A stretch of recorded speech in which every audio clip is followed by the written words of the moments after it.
And welcome to my fourth video. If you have watched all of my previous videos, I want to offer you an apology.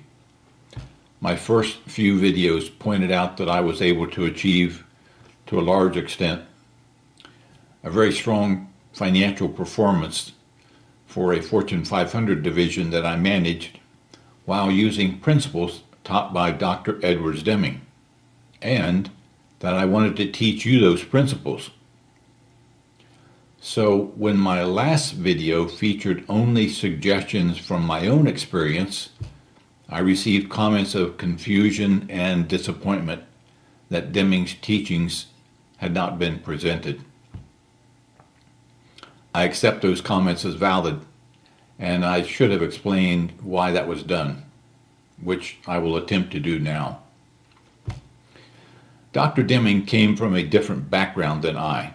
To my knowledge, he never managed a company, although I'm sure he could have. But he was a brilliant consultant due to his education and his training. He had a bachelor's degree in electrical engineering, as well as a master's degree in mathematics and physics, and a PhD from Yale in mathematical physics. In other words, his world was numbers. I only have a degree in education, but I was fortunate to be able to climb the corporate ladder from being an entry-level pharmaceutical sales rep to becoming director of hospital sales to becoming a Fortune 500 vice president. My world was people and relationships. While he never gave advice on some of the topics that I have or that I will, it doesn't mean that my suggestions aren't important. I've sought to give you tips that have benefited me in my career before I started to do a deep dive into Deming. I feel both of these are important. However, in Deming fashion, using his plan, do, study, act cycle, which we will talk about later, I heard you. I'm adapting. And while I will continue to present some of my suggestions, I will also begin sharing some of Dr. Deming's suggestions. As I move forward with my videos, you will probably see less of my suggestions and more of Dr. Deming's until we dive in totally to Dr. Deming. Hang in there with me. It will get better. Today, I will be sharing 3 tips from Dr. Deming and 3 of my own. So let's begin by looking at a quote from Dr. Deming, which he used repeatedly to grill leaders. By what method? Dr. Deming was adamant that every leader should understand the meaning of this quote. By what method? When I see this, I'm often reminded of my early days as a salesman, when every December our sales manager would give us the sales quota for the next year. He would say something like, okay, you had a good year, you had a 10% increase, but next year we want a 15% increase.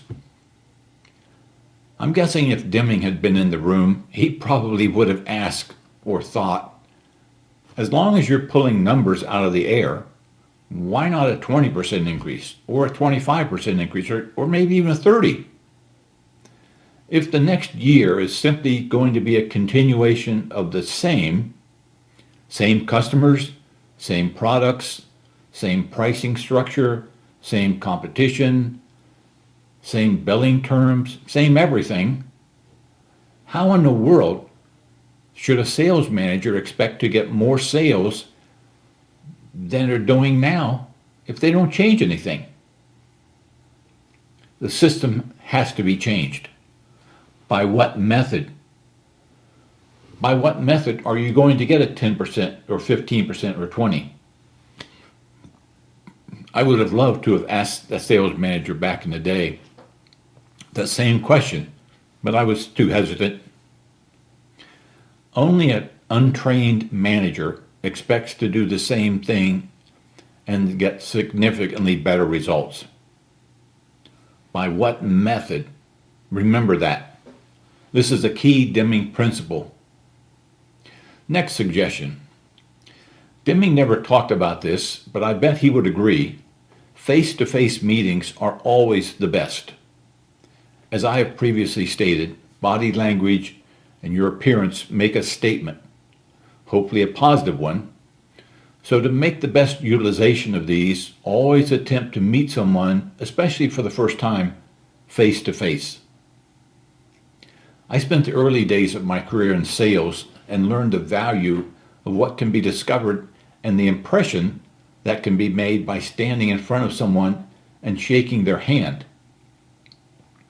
Handshakes and facial expressions send all kinds of messages. Example, a firm handshake says, "I respect you and possibly look forward to working with you." It also says, "I'm your equal, so don't mess with me."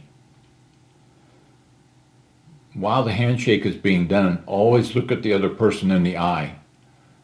Don't squeeze their hand too hard or too light or hold on too long. Allow me to give you an example of a real-life situation and the impact of face-to-face meetings. I mentored a very good landscape architect whose preferred method of obtaining new customers was to send them an email. I suggested that we should rearrange a few things in his office, in his design studio, to create a meeting place and to work to encourage potential customers to meet him there, face to face. Most of his regular customers had never been in the design studio. We changed that. We started trying to contact people and ask them to come in, and it became a huge marketing tool. He learned that if he could entice a potential customer to come to his design studio and to meet him with a warm handshake and a smile, he could probably win their business. Always attempt to have first meetings face to face. If we were to look at the above comments, Deming might say, "A bad system will beat a good person every time." What does that mean? A bad system will beat a good person every time. He had a bad system for obtaining new customers. One thing I want you to remember is that Deming believed the only way to improve a company's performance, their quality, was to change their systems. We will see this demonstrated clearly in a future video, but for now, in the example above with my landscape architect friend, realize we didn't change the way he performs his duties. We didn't change the way he priced his work or how fast it was completed, and we didn't give a refund if the customer didn't like it. We simply pulled back the covers to allow the customer to see and experience where the work was done, how it was done, why it was done in that manner, and most importantly, to meet him face to face. We changed the system regarding how new customers were obtained. By what method? The architect was a good person. He was a great designer, but his system, relying on email contacts, was beating him. By moving to a face-to-face approach, we changed the system to allow his talent to shine. If we pause for a moment to recall that first suggestion, by what method? This new method of obtaining customers was the answer to how do we increase our sales? If a face-to-face meeting isn't possible, the next option is a virtual meeting. While these aren't as good as a face-to-face, it's much better than a simple phone call. And remember, when joining someone online, especially if it's for the first time, take care concerning your appearance. This is kind of like a first date, so be aware of the potential repercussions of sending the wrong message by what you're wearing. If you like what you're hearing, please click on the like button below and subscribe so that you can find all of my videos. You might think of my channel as a professional development program for leaders. Every Friday, you can tune in to get a free consultant tip. Next, win-win scenarios. When I first began my training to be a salesman, I was fortunate enough to be trained by a sales rock star. And one thing that has always stayed with me in selling over the years, whether it's an idea or product or a service, is to always strive to create a win-win scenario. What I mean by that is that you should be able to imagine being a third party, a fly on the wall. You're watching as two people are giving an offer, another person is looking at what they're going to pay for that offer, but both are being treated fairly. You should always ask yourself, when you're attempting to sell something, would I buy what I'm selling? If not, you might want to rethink that proposition. In these situations, one's reputation is always on the line, more so than just that sale. So even if you were to negotiate a transaction that was unequal in your favor, it would not be something that you should do. Don't consummate the deal because it could potentially harm you long term. It could hurt your credibility. In sales or in a business negotiation, a win-win transaction is always the best. It leaves both parties receptive to entertain future transactions. When you are involved in a non-win-win transaction, one party will be hurt. That party can include no more business. That party could tell other people. It could tell everybody in your industry. Your credibility could be destroyed. Deming had a famous quote that is relevant to this. He would ask people, is it enough to have a satisfied customer? It is not. Profit comes from customers who boast about you. I spent 10 years in pharmaceutical sales before becoming a division vice president, and I learned that customer satisfaction is a pretty low bar. Dr. Deming taught that the real profits come from the customer who boast about you. You don't get boasters by trying to squeeze an extra nickel out of them during some deal. Always be adamant about creating a win-win situation. Next, your office is not a place for emotions or political comments. In my opinion, business is not a place for personal feelings. I've seen numerous individuals over the years make unwise business decisions due to their personal feelings. Those decisions based upon personal feelings can cost you money. I was always a big Star Trek fan and loved Mr. Spock. He was a non-emotional leader for sure. For those of you who don't know this TV or movie character, he was a non-human, a Vulcan, a species known for their adherence to logic and suppression of emotion. We don't work with Vulcans. So a great leader must always realize there are emotions that will impact team members from time to time. A leader needs to understand the what, why, the how, what's going on emotionally with that team member, and treat that person as if he would treat himself. What's the best course of action for the immediate and the long-term need of that team member? And what's best for the company? Allow me to share a true life story regarding how emotions can affect a business. In my early days as a wholesale pharmaceutical rep, I recall the anger displayed by one director of pharmacy of a large hospital towards a particular drug company. I will call this ABC drug.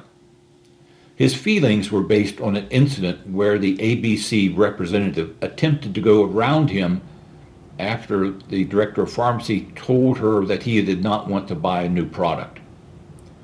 So the ABC rep went to the director of the formulary committee to plead her case. And the formulary director said he would think about it. Well, the process of thinking about it involved him going back to ask the director of pharmacy for his input. At that point, the director of pharmacy went ballistic.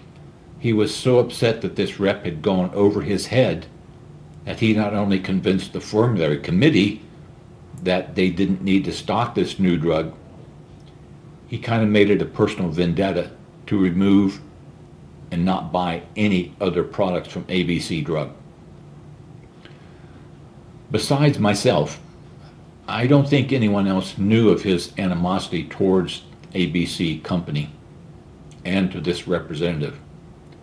But I would be willing to bet that his actions resulted in the hospital paying substantially more for a number of items that was purchased from another company because he refused to buy from ABC Drug. Bad, bad business. Don't allow your personal feelings to cloud your judgment. Remember, if you make someone mad, there's a possibility they will not get over it. This is especially harmful if it happens among your own team. Fortunately, this never happened to me, but I have heard of other members within our corporation that experienced heated discussions among their team. Obviously, this is never a good situation. And if you are someone who has a self-control problem, as this director of pharmacy did, it might be worth seeking some professional counseling. Just imagine if you are a quarterback and you hate the coach, have to give me more time or back there. if you're the sales manager and you hate the operations manager, not complain. Now sit down. or you hate the HR manager. Not a good situation. This is not a healthy long-term business environment for anyone. If you find yourself in this situation, contact me. Perhaps I can help. Let's look at another Deming quote. This will begin to give you some insight into his teachings. In God we trust. All others bring data. Remember, Dr. Deming lived in the world of numbers. Being a mathematics major, he was skilled at using statistics to measure the performance of a process, which he did often. When analyzing a company, he would look not only at the sales and expense figures, he wanted to focus on those activities, those processes that impacted improving the quality of a product or service. From there, he would identify various methods by which he could begin collecting data and to analyze that data. He was not interested in talking to leaders about their opinions or their gut feelings regarding how the business was performing. He wanted to see the data, the numbers. If one can measure the performance of a process, he or she will gain knowledge to improve the quality. We will get much deeper into this later, but this quote gives you some insight into his teachings that I want you to remember. That's all for today. I hope you will join me next time when I share a few more of my suggestions and a few more of Deming's quotes and wisdom. Until then, stay safe and thank you for watching.